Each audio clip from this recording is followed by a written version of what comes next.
Today we are going to be looking at his story. I've been seeing this channel pop up everywhere, and I've been seeing a lot of people react to him. So we're going to react to him today in today's stream. So, and shout out to the chat. We are currently live, and let's get on into this.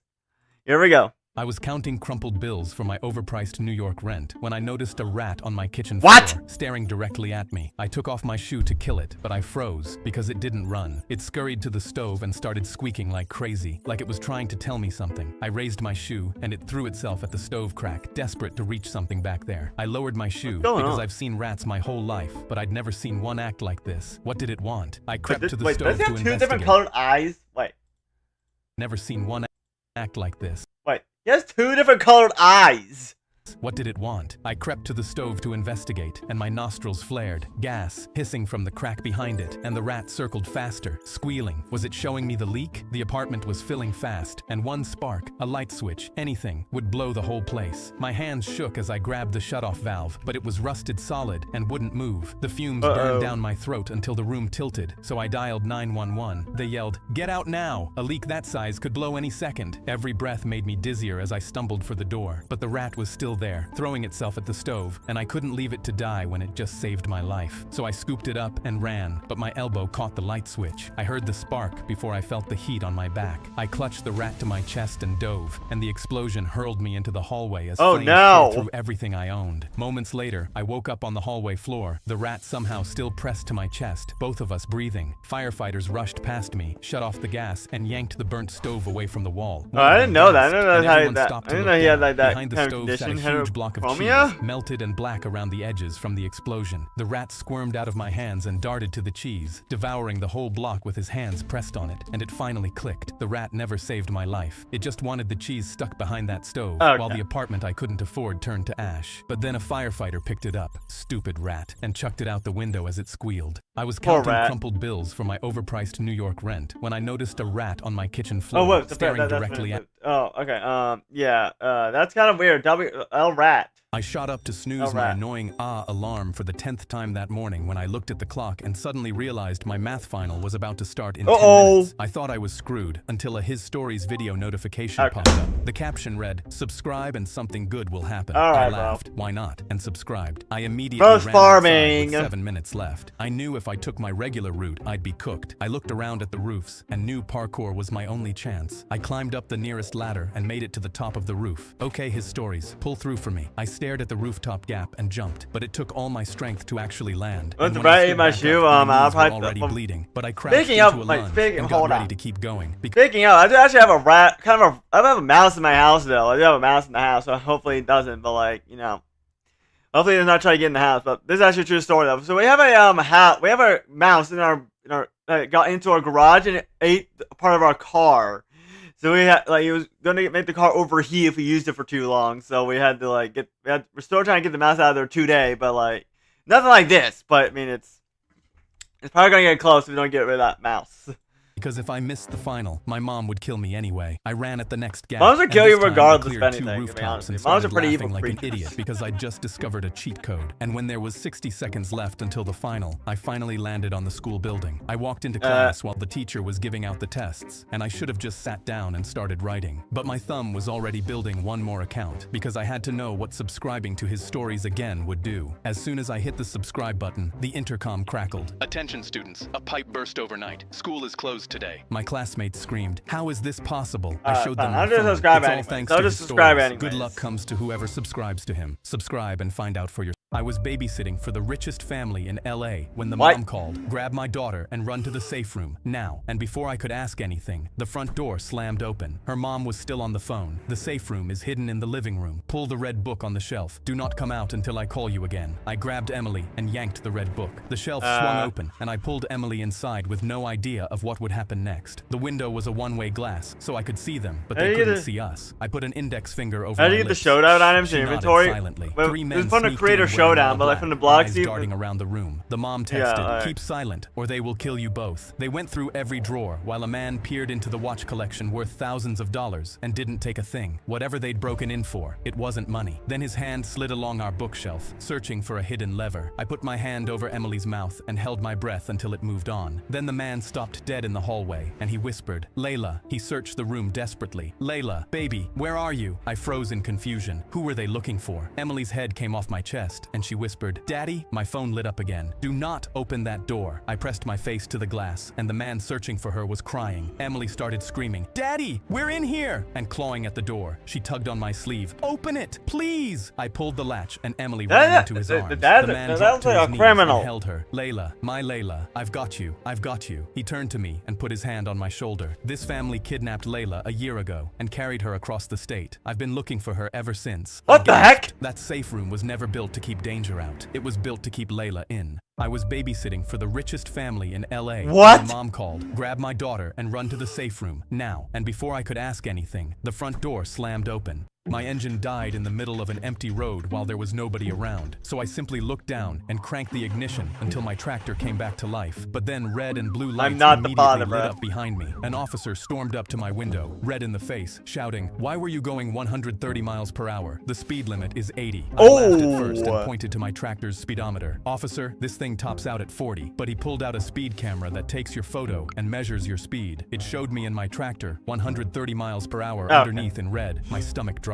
"Your thing is broken. Look at what I'm driving." But he shook his head and slid the camera back into his belt. The camera doesn't lie. He yanked my door open and dragged me down onto the road. I stumbled as he spun me around and clicked the cuffs around my wrists. I screamed, "I wasn't speeding. I'm driving a 40-year-old tractor." But he was already pinning me against the hood of his cruiser. That's when I heard an engine rumble behind me. That's kind of idiot on a sometimes, superbike yanked off his helmet. "What's going on here?" The officer replied, "None of your business." But the biker calmly asked, "Are you arresting him for going 130? The officer's face shifted. "How do you know that?" The biker pointed at the officer's dash cam in his windshield. "Because I know what actually happened. Check the footage." The officer huffed and ripped the dash cam off the mount with me still cuffed beside him. The three of us watched me in my tractor, hunched over cranking my ignition. That's when a superbike drove past me in the video. The same superbike this biker was on. It had driven so fast, the speed camera couldn't photograph it in time. It clocked the speed of the bike at 130, but took a photo of my tractor, so it looked like I was the one cops going were idiots, 130. bro. The officer went pale as he realized I was innocent. The biker shrugged. "I turned around when I saw you pull him over. I can't let an innocent man get blamed for something I did." The officer fumbled the cuffs off my wrists, then spun toward the biker. "I admire your honesty, but you were speeding. Put your hands behind your back." But the biker just laughed. "Catch me if you can, buddy." He threw up 2 fingers and sped off before the officer could take a single step. My engine died in the middle of an empty road while there was nobody around. My boy poked at his bag and whispered, "Don't freak out," but I got my flamethrower past airport security. I choked on my ginger ale because the plane had just taken off, and I had no idea what to do with this information. "How?" He tipped his bag open just enough to show the nozzle. He made air quotes with his fingers. "The tank is empty," he chuckled, "and the label says not a flamethrower," so I declared it as exactly that. My eyes widened and my head tipped forward. There's no way airport security is this stupid, bro.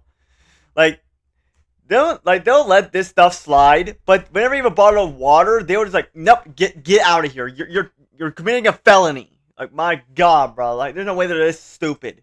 Huh, there's no way that worked. He zipped it shut. "Relax. I'm gonna try it out before we land." Before I could react, he was already flagging down the air hostess. "Excuse me, can I get some Oreos? For free." She just stared at him. "No, they're $4. He grinned. "Are you sure about that decision that you're making?" Her face didn't move. He's trying to threaten. He pulled his backpack onto his lap. "Let me show you something that might change your mind." The nozzle poked out of the bag, and I didn't know if the flamethrower tank was actually empty or not, so I smacked it out of his hands and screamed, "He has a weapon." An air marshal flattened him into the aisle, and the grin never left his face. The pilot immediately announced, "We're making an emergency landing. Everyone brace for landing." The marshal held my boy down while the plane tilted. His story? 10 minutes after takeoff, the plane was rolling back to the gate with be feds proven wrong already with waiting this. on the This is tarmac. good. We walked out, and on the tarmac, a TSA supervisor turned it over and read the label twice. "The tank is empty. Label says not a flamethrower. Legally, it's not a weapon." He handed it back to my boy, and for a second I breathed a sigh of relief, until he reached into his pocket and took out a marshmallow that had a a toothpick sticking out of it. He held it in front of the flamethrower, and a 10-foot cone of fire swallowed the nearest luggage cart. Every Fed hit the deck while he stood there holding it. My bad. There's like a little left in the tank. Okay. 3 agents dogpiled him, and as they cuffed him, he twisted toward me. Told you I was gonna try it out, and I still want those Oreos. My boy poked at his bag and whispered, "Don't freak out," but I got my flamethrower past airport security. I choked on my ginger ale because the plane had just taken off, and I had no idea what to do. I walked into the living room at 2 a.m., and my granddad was crying with a Call of Duty controller in his hands. He was alone in the dark with his headset on crooked, and his soldier was face down in the mud of a World War II map. The chat was blowing up with messages. "Grandpa's a bot. Go back to bingo." He turned to see me standing there in the doorway, and I whispered, "Granddad, what are you doing?" His voice cracked. "Ever since you started playing this game, you never want to spend time with me anymore. I figured if I got good at it, we'd have something to talk about." My heart broke, but before I could respond, a kid's voice squeaked live through the headset. "Yo, Grandpa, nursing homes got better aim than you." I dragged a chair next to him and straightened his crooked headset. "One more game. Do exactly what I say." His hands shook through the loading screen, so I put my hand on his shoulder, crouched behind the sandbags and pre-aimed the door. He dropped the first German through our doorway, and the shaking stopped. "I've done this before, son. The real war, before any of these kids were even born." He grabbed the mic like a field radio, and the polite old man vanished. "Germans in the church tower, same stupid trick in every war." The kid saw my granddad was winning and tried to laugh it off. "Bro, that's aim assist." But granddad talked right over him. "In my day, we called that aiming." The last 3 Germans pushed at once, and a shot clipped him, the screen edges flashing red. I opened my mouth to call the next move, but he lifted one hand and waved me quiet. My heart slammed against my ribs. He swung the corner, dropped one through the window,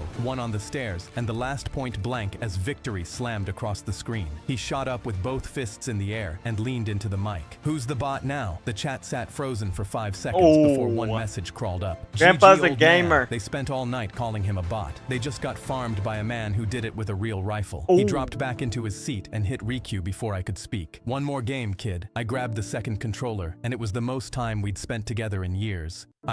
I was alone on shift when a man stormed in with a gun. My eyes widened, and I recognized him instantly because he was a regular customer. I shoved the register drawer shut, but he just stood there and burst into tears. I knew that whatever he came for, it wasn't money. "Sir, is everything okay?" I spoke slowly to de-escalate the situation. He jammed the barrel an inch from my nose. "You're going to tell me why nobody wants to be my friend." His finger trembled on the trigger. Probably because you have a gun. "I do everything for everybody. Why does nobody like me? Why don't I have any friends? Tell me." I gently laid my hand on top of the gun. "I know what it feels like to be lonely. I'm happy to talk about it, but please lower the gun." He nodded like he understood and handed it to me. It wasn't even loaded. I just needed somebody to give me an answer. I put the gun away and came around the counter, but nothing could have prepared me for what happened next. "Joe, can I be honest with you?" We locked eyes, and I put my hand on his shoulder. "It's not that people don't like you. They're just scared of you." He gasped. Yeah, that is I true pointed though. at the broken That could door happen. he cracked after finding out we raised the prices of eggs. I glanced at the shelf he knocked over earlier that day when we'd run out of Twizzlers. "You're an extremely violent person." He walked out without saying a word, and I was sure I'd never see him again. But the next day, he walked in with a red stress ball, and when he put his groceries on the counter, I insisted on paying for them. That's what friends are for. He hugged the bag like it was gold. "See you tomorrow." I was alone on shift when a man stormed in with a gun. My best friend pointed at the Oh, these are getting. These are good, bro. These are actually really good. Our principal had brought this to knock down an old shed. I laughed. "Nah, man." But Braden was already climbing the fence. I had no choice but to follow him, and my jaw dropped as I saw the keys right there. Braden climbed in. "Time to go Miley Cyrus on this bitch."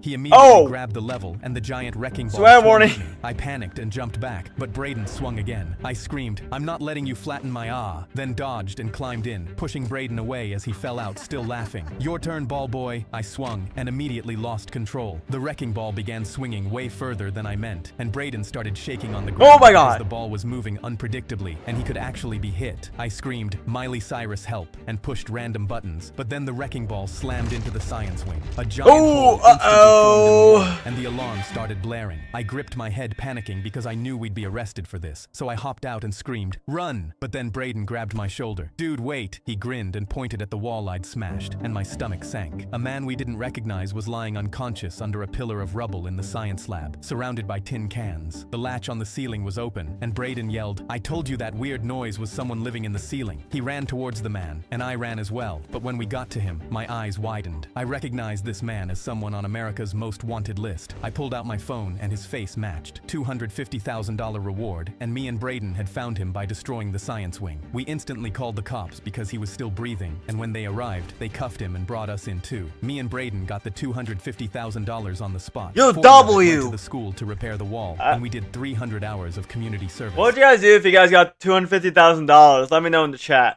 But the principal still had to shake our hands in front of the whole school and thank us for destroying his wall. This is for solving a 15-year case. He put a medal around mine and Braden's neck. I kissed my medal. Thank you, Miley Cyrus. My best friend pointed at the crane-wrecking ball in our... My dog Bruno accidentally placed his paws on my mouse and logged me onto a sketchy website I'd never seen. I instantly shooed him away, worried about viruses, but then I got an email that made me stop. You win a full tour of the most advanced science lab in the country. The sender had a verified check, so I trusted it and arrived at the lab next morning. My heart pounded, still unsure if this was That's probably a good thing to do with the money. That's probably a good thing. The lab doors open. A scientist was frantically slamming buttons on a giant tank. "Hey, I'm here for the tour." He instantly spun around. "Oh, this is actually good. You're gonna help me, kid." He pointed at the empty tank. "The AI clone I made of myself escaped. He malfunctioned, and he's evil. We need to find him." I backed away thinking he was crazy, but then a note manifested itself inside the tank. "I see everything, Sambucha, including that kid with you. Come to the warehouse with a hard drive of your memories, or else." A picture of my dog Is that Bruno the locked in a YouTuber? warehouse was right there. My stomach turned as I realized this was real. Hold The on. warehouse was right there. That's Sambucha right there? Wait, hold on. You're telling me that the YouTuber Sambucha got into a his story video? My stomach turned as I realized this was real. An evil AI robot had kidnapped my dog. I went to call police, but Sambucha replaced the phone in my hands with a laser gun. Then he strapped Ain't no way, bro.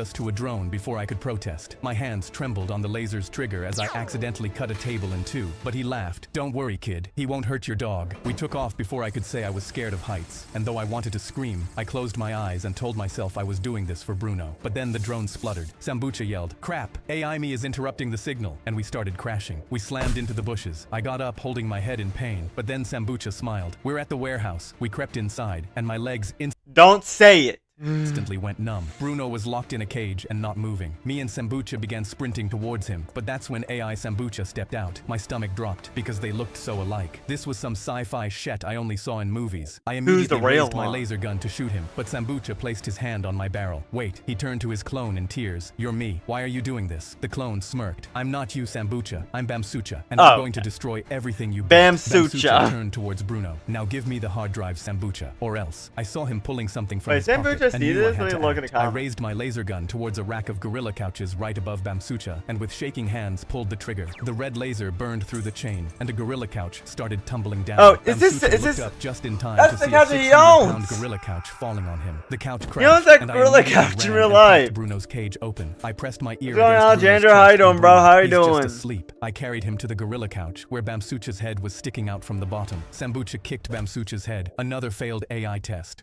My dog Bruno accidentally placed his paws on my mouse and I knocked an old man's flowers into a dirty puddle. I instantly bent down to pick them up, but he grabbed them and jabbed a finger at my chest. Every Saturday I make this walk, and I have never once been trampled by an imbecile like you. Tears started streaming down his face, but he did his best to wipe them away and keep sounding angry. "Go F yourself." He limped away, and something told me I should follow him to see if he was okay. From across the street, I followed him as he marched towards the local graveyard, and I figured he was going to stop at his wife's grave. But he walked past every family plot to a row of small white markers and stopped at 6. He pulled a folded American flag from his coat and pushed its stake into the dirt, then pinned a bronze star to his chest with shaking hands. He wiped each flower dry on his sleeve and laid one on every stone. I gasped because I realized these were his brothers from the war. He snapped a salute over those 6 graves, alone, and I clenched my fists because I knew I had to see him again. So on the next Saturday, 4 of my friends and I were waiting at those markers when he came up the path with fresh flowers. His boots scraped to a stop on the gravel, and as he walked the road, That's really rude, to be honest. every stone. The 5 of us raised He might salutes be, yeah. beside him. For 58 years, he'd made this And walk alone, he kinda not this is. Saturday. He worked down our line like a drill sergeant, pushed my elbow 2 inches higher, and grunted, "Still an imbecile." He took the last spot in our line and saluted with us. I knocked an old man's flowers into a dirty puddle. I instantly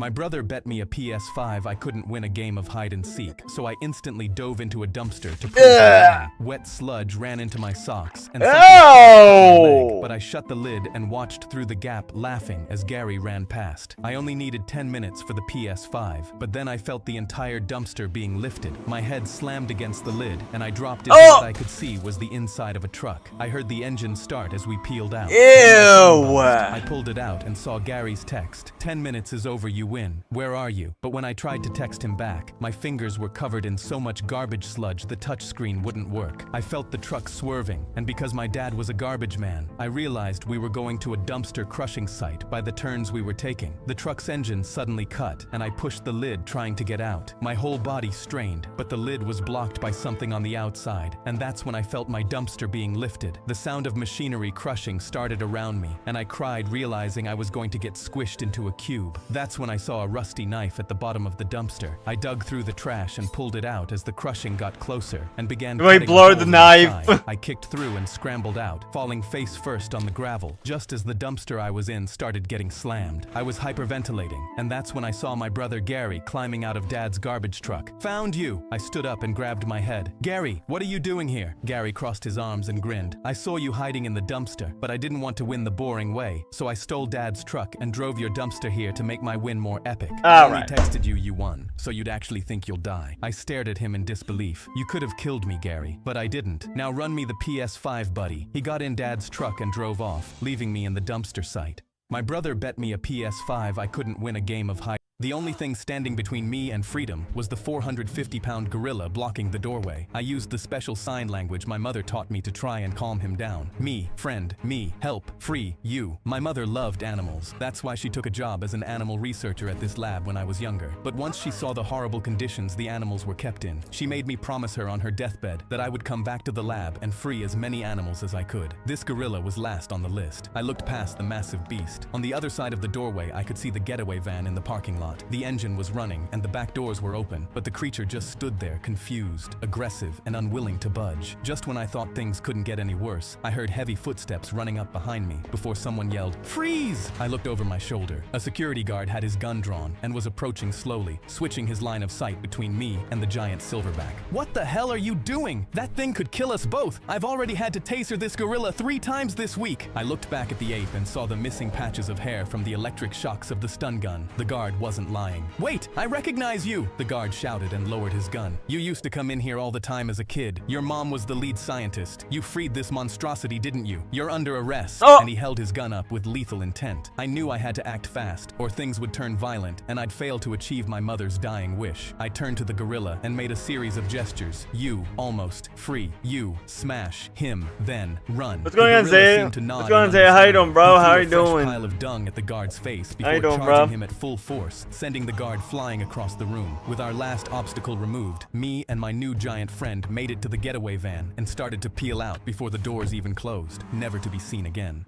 The only thing standing between me and freedom. I was waiting at my airport gate when a duck in a tiny purple vest started digging through the bag under my chair, and a man 2 seats down shot up. "Get away from Pumpkin!" I threw my hands up. "I'm not even touching her. That's your own bag you shoved under my chair." My boarding pass was already crumpled in my fist because this was the last flight home after being gone for 2 weeks. He laughed before turning to everyone. "She's bonded to me and won't go near anybody else." The whole gate was nodding along, so I was about to lose that flight over a duck that wasn't even mine. He worked the whole gate. He's got food in his pocket. He keeps calling her over. But Pumpkin waddled right past me to a little kid and snatched the cracker out of his hand. "See? He's got her stealing off children now." A gate agent pushed through. ROBLOX ruined your avatar? What did they do? Clamping her under his They arm ruined your dynamic head? "This guy's luring my support animal to steal her. Check his pockets." I turned mine inside out with nothing to show, my hands shaking as every phone swung to me. But the agent told me to step away from the animal anyway. The agent reached for my arm, so I stepped back and called his bluff. "You're so sure she's yours? Carry her out then and see if she even lets you." The man grinned like he'd already won and hauled his bag up with Pumpkin pinned under his arm, marching for the gate. Pumpkin lost it. She twisted up into his face, so he dropped everything as she rode him down to the floor. "Pumpkin, it's me! It's me!" She latched onto his hand, so he flipped onto his back, kicking. "Somebody help! Get this thing off me! Get it off!" Nobody in that crowd lifted a finger to help him. He bolted down the terminal with Pumpkin right behind him, and the agent turned to me. "Go catch your flight." I stepped over his bag. "Guess she's bonded to you after all."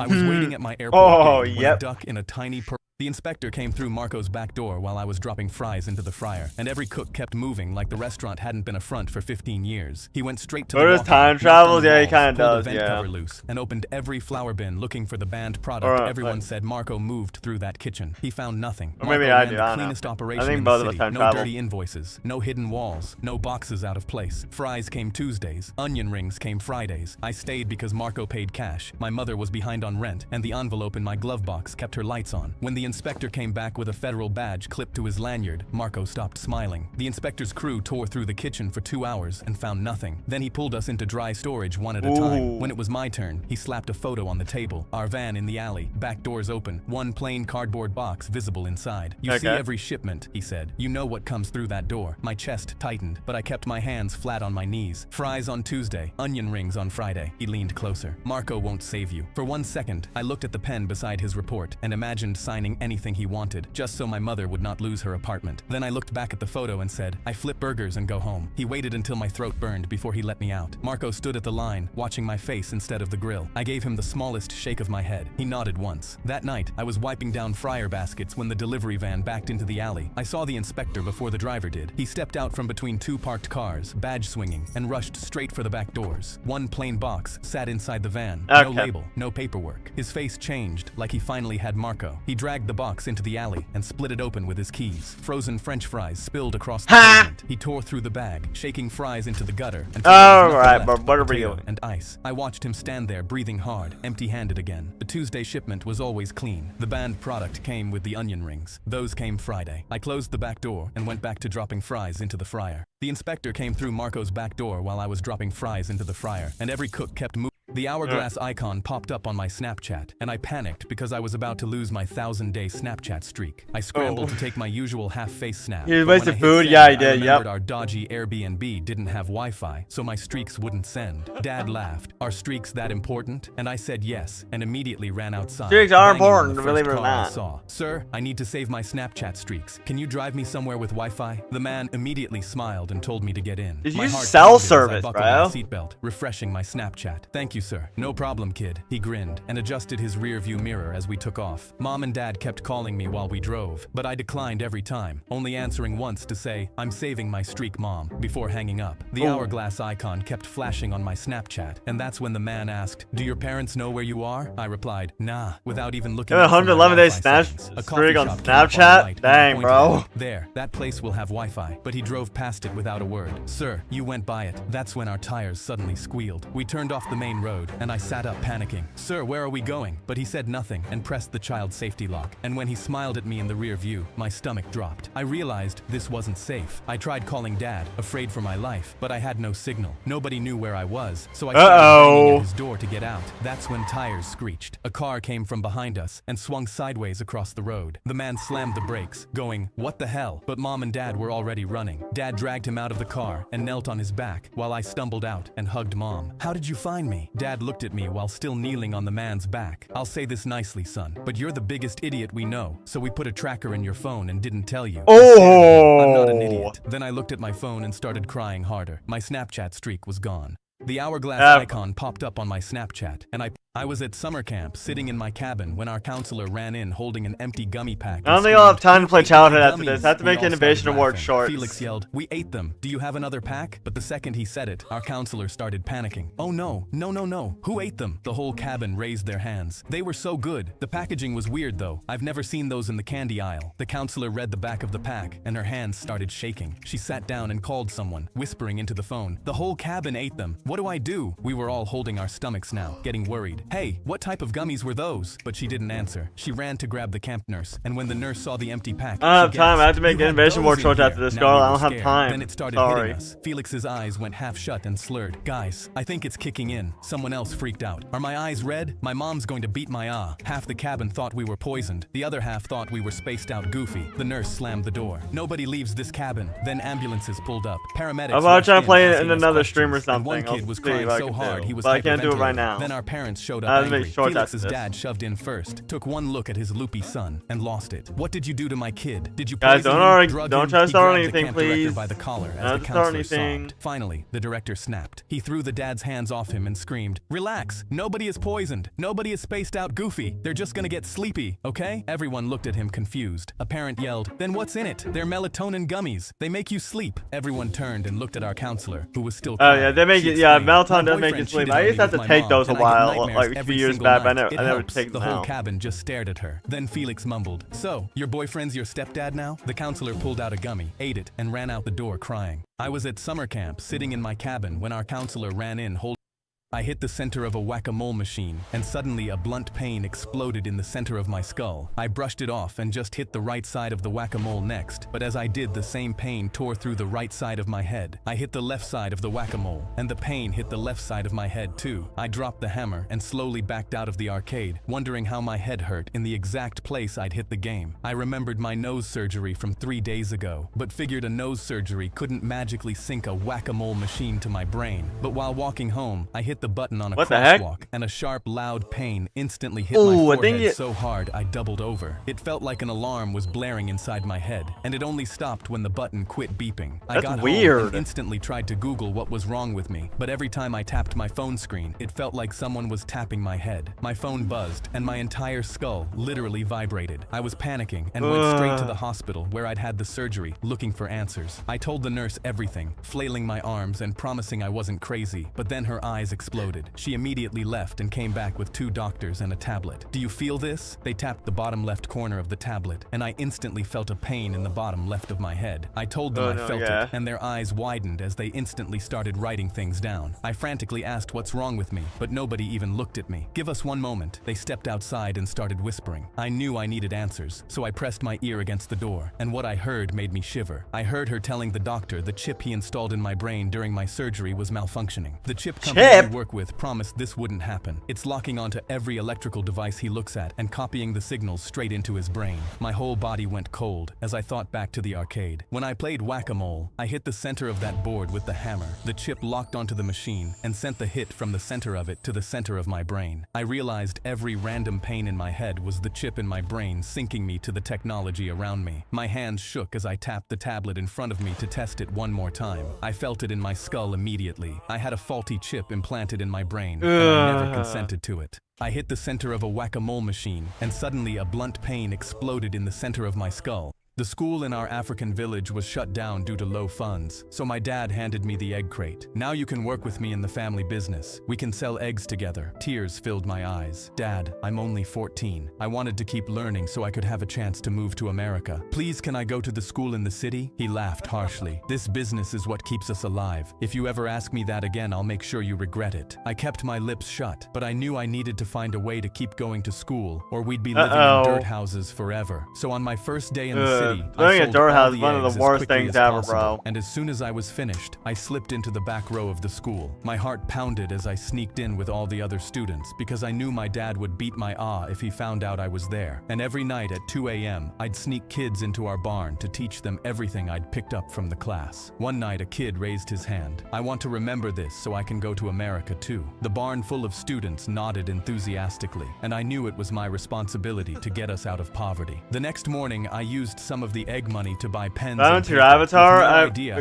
did the Innovation Awards, and that's what my avatar looks like. That afternoon, as Dad counted the coins, he set them down mid-count and wrapped his fingers around my wrist. "I know some of the money is missing. If I find out you've been using it at that school instead of market supplies, I'll beat the learning out of you." My body froze with fear, and part of me wanted to just stick to the family business. Until 2 weeks later, when a poster went up outside the market: "Charity event, English exam. Every student who passes gets sponsored to study in America." After I sold all the eggs, I poured all of the money onto the table. "Me and my friends would like to sign up. I'm paying for them." On exam day, all of us from the barn sat in the back of the hall, holding our pens like they were made of gold. Halfway through the first page, the doors banged open, and my dad came down the aisle holding the empty coin tin. The American examiner blocked his path, and I stood up on shaking legs and spoke to her in English. "That's my father. Please let him stay." He froze because he had never heard me speak English before. He towered over the examiner and pointed at me. me. That's my son. He's a thief. I demand you have him try to keep escorted things out nice, right now." alright? The Both of examiner y'all. walked over to read my paper. "Sir, your son is very intelligent. I recommend you let him stay and finish." He stormed out, and I had no idea if all this would even be worth it. But a week later, the results were pinned in the village, and all 15 of us had passed. He covered his mouth and cried in the street. 6 months later, 15 families from a village of dirt houses landed in America. Now every Sunday, I teach the parents English in our apartment, the same way I taught their kids in the barn. Last Sunday, my dad raised his hand and said the first English sentence he'd ever learned. "I am proud of my son." The school in our African village was shut down due to low. My girlfriend gave my dog away while I was visiting my parents for the weekend. I'd had Dexter for 6 years before I met Megan, and on our second date, I told her flat out, "He's a package deal." She laughed and said she loved dogs. For a year, she scratched his ears on my couch, posed for photos with him, signed the birthday card I taped to his $300 orthopedic bed. Dang, bringing bro. up moving in with me. That's "We an need to expensive figure out the dog bed. situation," she kept saying. I drove 3 hours to my parents on Friday to help my dad fix some stuff around the house. Megan kissed me at the door and said, "Go, I'll check on Dexter for you." I got home Sunday around 6, and the apartment was silent. No nails clicking on the hardwood. No huge head shoving into my leg at the door. His leash was gone. His food bowl was gone. The $300 bed was gone. I called Megan, and she picked up on the second ring, sounding cheerful. "I took him to a rescue Saturday morning," she said. "Now we can finally have a real future." I asked her if she was serious. "I told them it was a joint decision," she said. I hung up and called the rescue from the parking lot. "Sir, surrenders here are final," the woman told me. "Once a dog goes to a foster home, we don't pull him back." I asked if Dexter was at a foster home. She went quiet for a second. "He was placed this morning," she said, "and the family already submitted an adoption application." I told her I was the actual owner, and I was coming in tomorrow with proof. "Bring everything you've got," she said. I sat in the director's office Monday morning with 6 years of vet records on my phone, puppy pictures, the credit card statement for the orthopedic bed, every receipt with my name on it. She scrolled for about 2 minutes. Then she looked up at me. "This is a fraudulent surrender," she said. "We're getting him back." Tuesday afternoon, they walked Dexter into the lobby, and he put his paws on my shoulders and almost knocked me onto the floor. Megan texted that week, "Can we talk? I'm sorry. I miss you." I blocked her number, and my buddy came over to help me paint the spare room and spent the afternoon teaching Dexter to bark twice at the door anytime anyone says her name. So now when somebody knocks, I just say Megan, and a 150-pound dog runs to the door and loses his mind. Dexter's still a package deal. She's the one I returned. My girlfriend gave my dog away while I was visiting my parents for the weekend. I saw dark storm clouds ahead over our whale-watching boat, but the captain turned his radio down and steered us further out to sea. Through the static, I heard the Coast Guard. "Return to shore immediately. Weather conditions are critical." It started to pour, but the captain ignored it. I've had 30 years on this water. A little rain never killed anybody, but the sky was black now, and the waves were getting stronger. A woman looked terrified. "We should go back, right?" He shook his head. "Nobody's getting a refund, so enjoy the ride." There were about a dozen You'll probably of us try to on watch the boat, her and he story was tomorrow. steering I'm us trying to straight do that, into the yeah. storm. People were gripping their seats. The woman stood I'll watch up. it "This tomorrow. is dangerous. We need to turn around now." The captain didn't even look back. "Sit down before you fall and sue me." A man ran to the cabinet where the life jackets were and pulled on it, but you needed a key to unlock it. "Open this. We need the jackets." The captain patted his pocket where the key was. "You don't need them. Sit down and enjoy the ride." Then a huge wave slammed us, and water flooded across the deck. I thought the boat was going to tip over any second. I couldn't even swim. The radio kept crackling. "Vessel, respond. You are in critical danger." He shut the radio off completely. People were screaming now, soaked and freezing, and the woman grabbed his arm. "Please," he shoved her off. "One more word, and I throw you overboard myself." Then the boat tilted hard to one side, and water started pouring in faster than it could drain. I knew if I didn't do something, we were all dead. So I grabbed the fire extinguisher off the wall and swung it at the back of the captain's head. He dropped instantly. I dug the key out of his pocket and threw the cabinet open. "Everyone, grab a jacket." Then I hit the button to release the life raft, and it inflated off the side. People started climbing on. I ran to the boat's radio and yelled, "We're sinking! Send help, please!" Then jumped onto the raft as the current ripped us away from the boat, fast. I could barely see the boat anymore, and had no idea if he survived or not. The Coast Guard found us moments later, and said if we'd stayed a few minutes longer, none of us would have made it. But then the next morning, the captain washed up on the shore, with the radio clutched in his hand. 30 years on the water, and I didn't even see a single whale. I saw dark storm clouds ahead over our whale-watching boat, but the captain turned his radio down. The door quietly opened, and the loner kid from my class, John, walked into our poker night with his legs shaking. But before I could ask who invited him, my friend stood up and waved him over. He pressed a drink into John's hand and told him, "Ready to bet big?" John nodded and sat down. "I've never been invited anywhere. Thanks so much, guys." He smiled. We started playing, and all my friends immediately folded to John. "You won." They pushed the chips towards him and told him to bet bigger while cheering for him. He smiled and pushed more in while my friends refilled his glass. That's when I caught two of them flashing their cards at each other. John lost the next hand, and as I watched them do it again, my stomach dropped. They were cheating him. When John lost again, my friend clapped his shoulder. "You got this, shark. Win it back by betting more." John hesitated, but my friend instantly scoffed. "I guess you're not as cool as we thought you were." John immediately bet $50. I watched this happen for 2 hours, my hands gripping my cards so hard they crumpled. When I saw John staring at his bank account with sweat beading down his forehead, I told them to stop. They whispered back, "Bro, we're almost at $1,000. Relax, dude." They refilled his glass again, called him badass, and my heart sank as I watched John say, "This is the last of my college savings." He flipped his kings, but his face dropped when my friend's aces came down. He'd lost everything. He stood up, nearly in tears and wobbling. "I'm sad I lost, but I've never had this much fun. Thank you guys." He headed for the door while my friends counted his chips. I knew I couldn't let this happen, so I got up and caught him at the door. I tapped his shoulder. "I think you've still got some money left." I quickly transferred $500 of my own to his Venmo before he noticed. He sat back down, and I friend, bro. grabbed the deck. Last hand for tonight. My friends grinned, thinking I was in on it. I shuffled the cards slowly, peeking at every card before handing it out. My friends grinned and instantly shoved everything in without blinking. "Come on, John. You all in?" John's legs shook They under the scammed table it. as he Yeah, they pushed the kinda chips. did, My friends kinda, slammed their but, like, kings, you know. but John laid 2 aces on top. His Yeah, jaw they kinda dropped. did, but then the I guy was won. there to give I him won. $500 Their faces from went it, so. pale, mouthing, "How is this possible?" while John dragged the mountain of chips to his side. He walked out grinning, richer than he came in.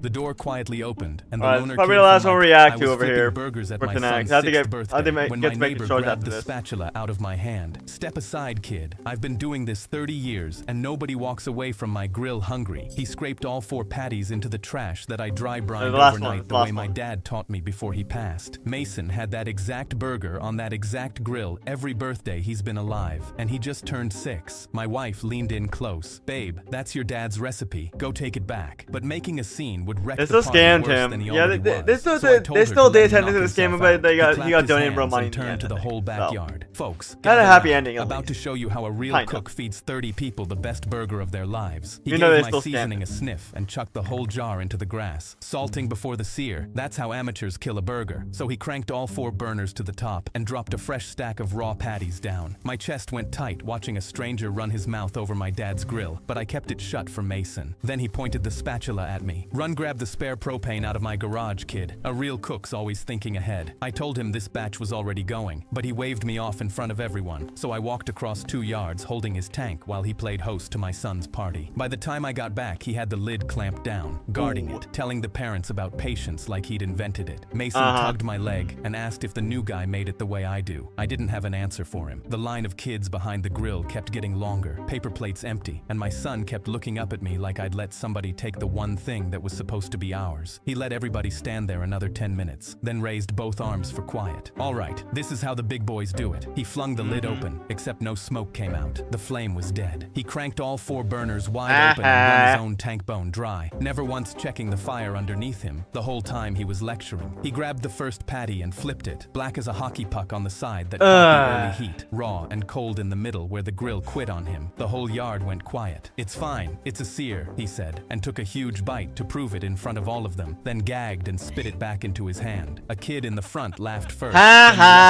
then the parents. So I grabbed the spatula out of his hand. "Step aside, kid. Let me show you how it's done." I then swapped in the full tank and salted 4 fresh patties before the sear, then fed my son first on his grandfather's grill. I was flipping burgers at my son's What do you guys 6th think of birthday. his story, bro? This guy is definitely insane, though.